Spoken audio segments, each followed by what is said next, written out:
Depuis et même avant la sortie de l'iPhone X, vous avez certainement lu des articles, vu des vidéos, ou même simplement entendu parler de la technologie de reconnaissance faciale d'Apple, Face ID. Si vous suivez ma chaîne, vous avez même certainement vu ma vidéo sur le sujet, et si c'est pas le cas, je vous invite à le faire, immédiatement. Face ID est décortiqué, adulé, souillé, analysé, discuté dans tous les sens, mais rarement dans le bon. Le problème avec tout ce qu'on peut voir sur Face ID, c'est que ça ne parle que de Face ID. Aujourd'hui, j'aimerais vous rappeler que Face ID n'est pas une bonne solution d'identification, c'est bien plus que ça. D'habitude, Apple ne présente pas le quart du potentiel de ses nouveautés, ça en révélerait trop sur ses ambitions, mais là ils l'ont fait avec les Animoji. Les Animoji sont des emojis qui prennent les expressions de votre visage ainsi que votre voix en temps réel pour envoyer un message de 10 secondes à vos potes. À la présentation, je trouvais ça ridicule, même si je voyais le potentiel commercial, je ne percevais pas encore ce que ça allait changer à ce moment-là. Apple le sait très bien. En revanche, je pense qu'il ne s'attendait pas du tout à un tel engouement de la part des internautes. Ce qui me fait dire ça, c'est la manière de le présenter. Lors de la keynote, Craig Federighi imitait l'animal en question.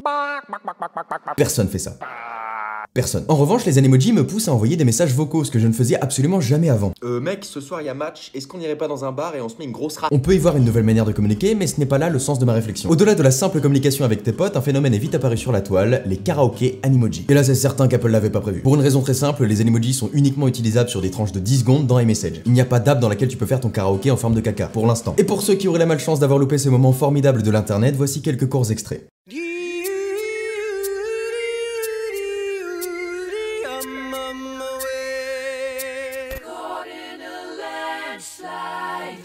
Escape from reality.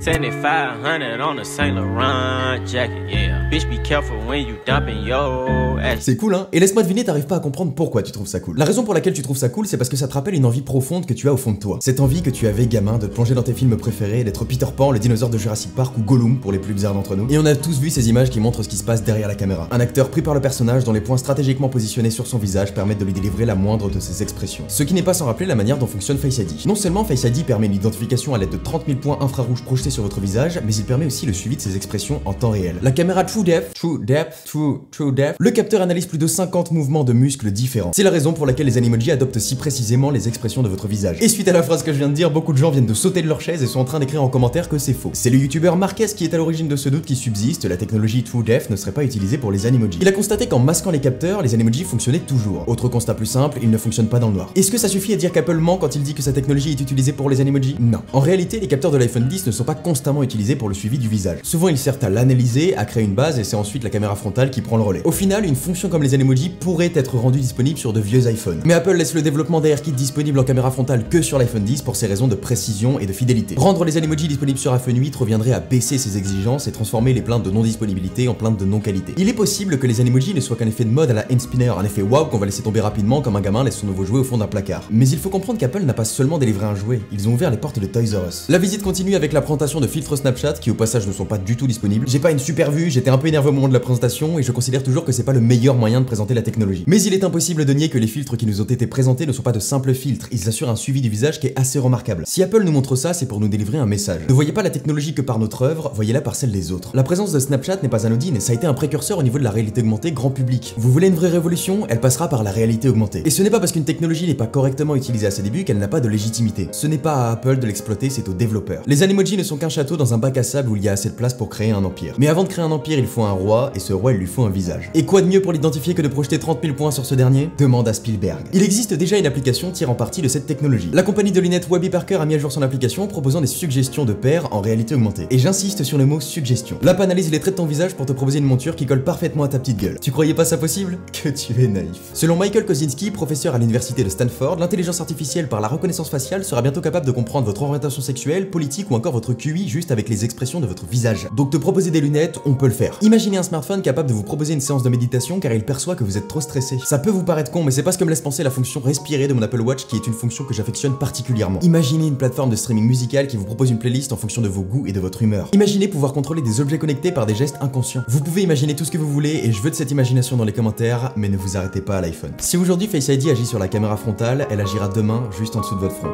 Merci à tous, c'était Léo Duff.